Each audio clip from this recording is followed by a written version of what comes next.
En el segundo día de la semana vamos a hablar sobre el tema justicia para los oprimidos. Recuerde que durante esta semana vamos a hablar sobre el tema me levantaré. De hecho, vamos a leer hoy un pasaje que va a expresarse de esa manera. Y ya ayer leíamos textos donde se nos mencionaba esto, que Dios se levanta para obrar en favor de su pueblo. Vamos a orar y vamos a pedir la dirección de Dios a fin de que lo que estudiemos también nos ayude a saber qué parte debemos cumplir nosotros. Porque ya ayer lo introducía, el rey David, que alaba a Dios porque es el que le da la victoria, también reconoce que hay una parte que hacer, pero jamás se jacta por lo que él tiene que hacer. Él reconoce que lo que él hace apenas quizás será un granito de arena porque el resto lo hace Dios. Pero siempre hay algo que hacer. Esto no tiene que ver con un tema de salvación, no podemos hacer nada para ganar la salvación. Tiene que ver con un tema de cómo vivir siendo salvados. Es decir, ya que hemos sido salvados, para que se entienda mejor. ¿Cómo vive una persona salvada? ¿Qué hace una persona que ha sido salvada por Dios? Bueno, vive de acuerdo a la voluntad de Dios. Pero vamos a orar y vamos a pedir al Señor que nos ayude para el estudio de este día. Bondadoso Padre, gracias te damos porque nos das tu palabra para fortalecer nuestra fe, para crecer y para que podamos también servir a otras personas. Nos orientas para eso. Te rogamos, danos tu sabiduría en el nombre de Cristo Jesús. Amén. Vamos a ir directo al Salmo 12. En el Salmo 12 hay algunos textos que me llaman mucho la atención, pero me gusta el verso 5. Escuche bien lo que dice el texto. Por la opresión de los pobres, dice acá, y aquí es Dios el que está hablando, es decir, el salmista está describiendo lo que Dios le ha dicho y dice, por la opresión de los pobres, por el gemido de los necesitados, ahora me levantaré, dice Jehová. Pondré a salvo al que por ellos suspira. Note aquí, opresión de los pobres, gemido de los necesitados. Estoy haciendo referencia a algunas frases, enfatizándolas porque nos van a servir más adelante. Retrocedamos un poco al Salmo 9 y vamos a leer en el verso 18. Dice así, no para siempre será olvidado el menesteroso, ni la esperanza de los pobres perecerá perpetuamente. Aquí es menesteroso y pobre, que estamos en un paralelismo, ¿verdad? El menesteroso es pobre y el pobre es menesteroso. Vamos al Salmo 113 ahora. Ahora vamos a leer algunos textos, ¿no? Para que pueda reforzarse esta idea de cómo Dios actúa en favor de los que están en necesidad. Salmo 113.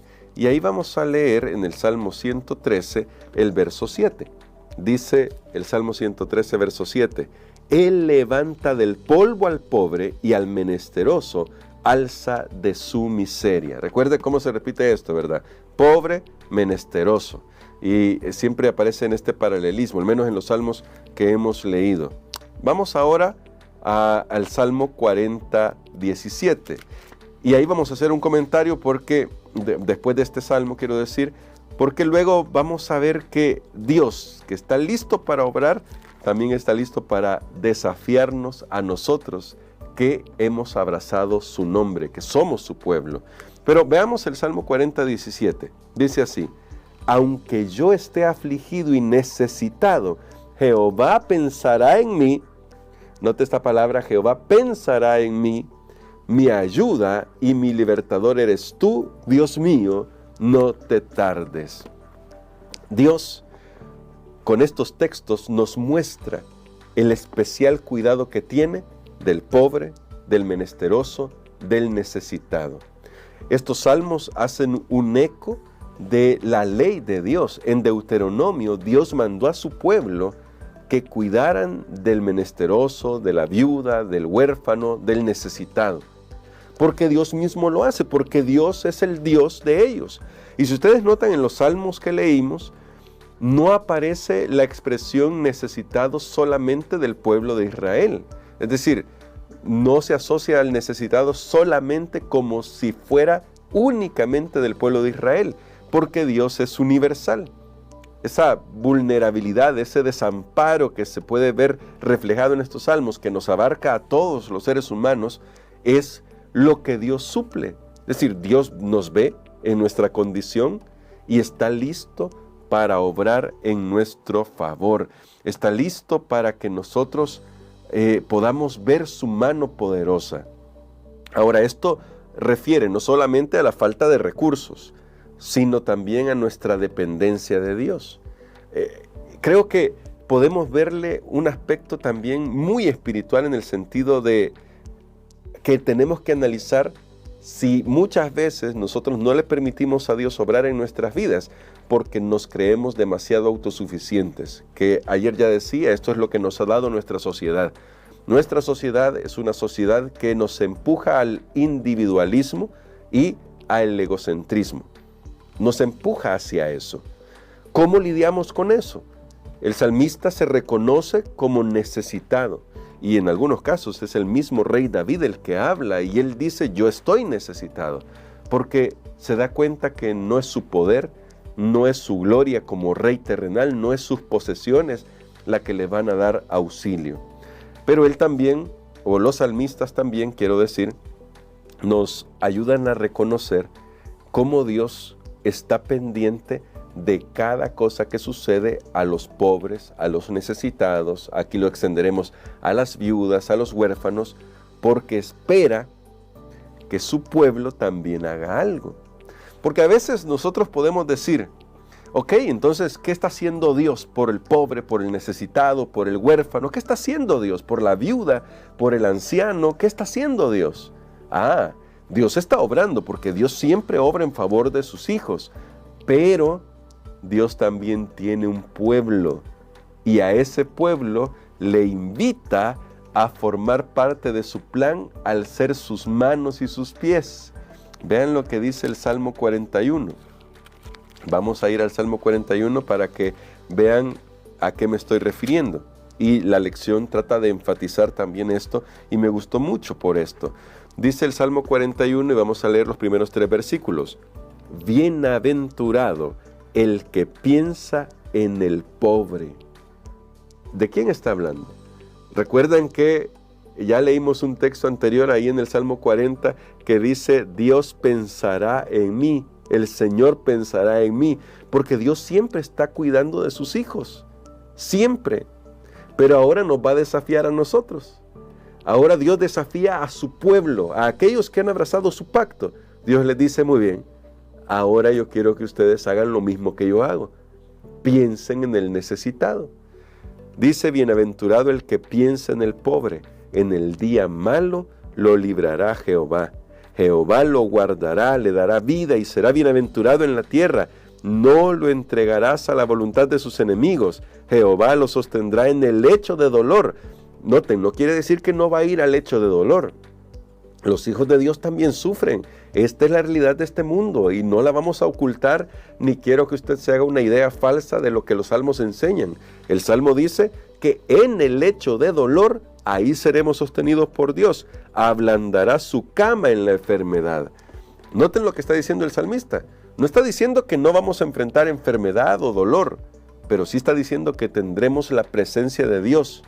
Pero Dios espera que usted y yo pensemos en el pobre, en el huérfano, en la viuda, en el necesitado, en el anciano, porque siempre fue el plan de Dios que su pueblo se levantara contra la opresión. Mientras que alrededor del pueblo de Israel, las naciones se vanagloriaban por oprimir a las naciones que conquistaban, el pueblo de Israel debía hacer todo lo contrario. Es más, las leyes que uno encuentra en Deuteronomio, que indican cómo debería el pueblo de Israel tratar finalmente a las naciones conquistadas, indican que Dios esperaba que fueran benévolos, que Dios los tratara bien. Claro, hay que leerlo todo bien en su contexto, porque algunos malinterpretan algunos elementos de la guerra que aparece en Deuteronomio y en Jueces y en Josué. Pero la intención de Dios siempre fue que su pueblo manifestara su carácter, y ahí lo vemos con claridad.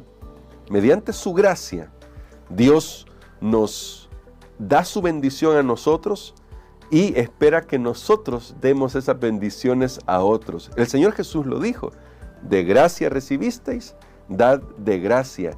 Pero Dios no solo lo dice, y me encanta esto, porque si hay alguien que sabe cómo liderar es Dios. Porque Dios no solo lo dice, no solo dice, bueno, piensen en el pobre, por favor, atiendan al necesitado, mientras Él está en su santo templo sentado bien tranquilo y sin mover un dedo. No, la misericordia de Dios hizo que Dios se identificara con el pobre. ¿Cómo? Con la encarnación de nuestro Señor Jesucristo.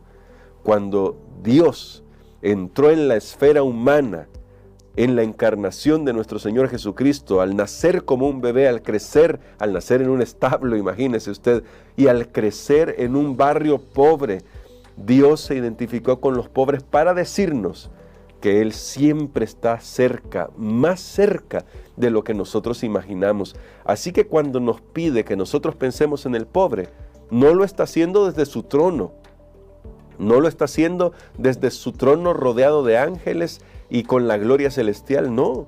Él desciende a la tierra, se ensucia las manos, se ensucia los pies caminando en este mundo tan mugroso y lleno de maldad.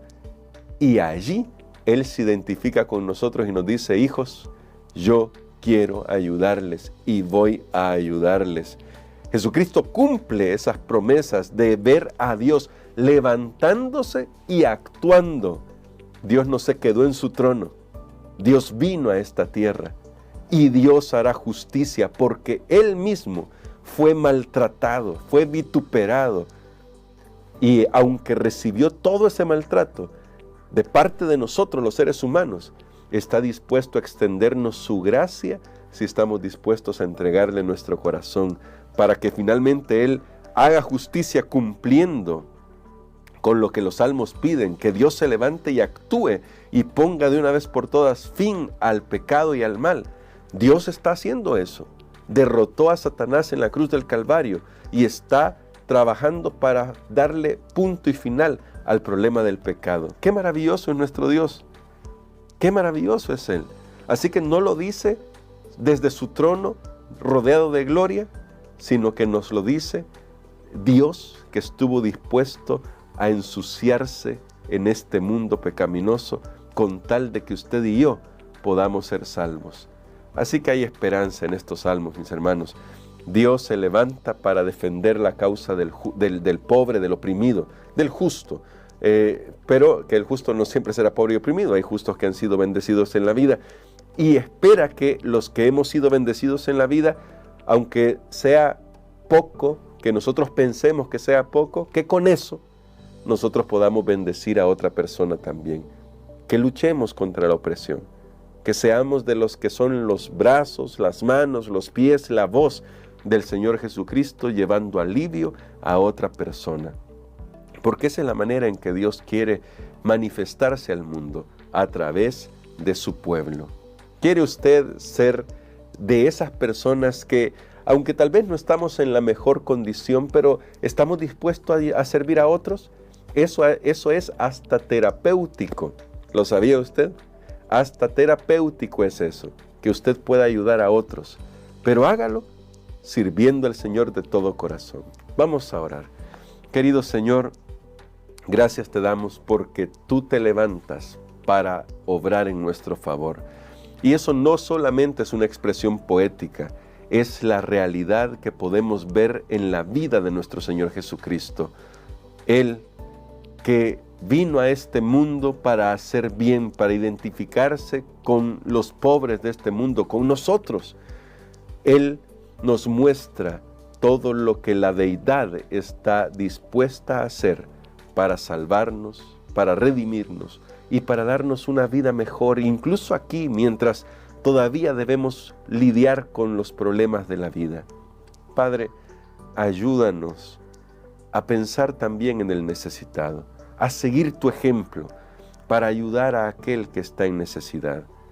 Nos ponemos en tus manos de amor y te agradecemos por esta oportunidad. En el nombre de Cristo Jesús. Amén.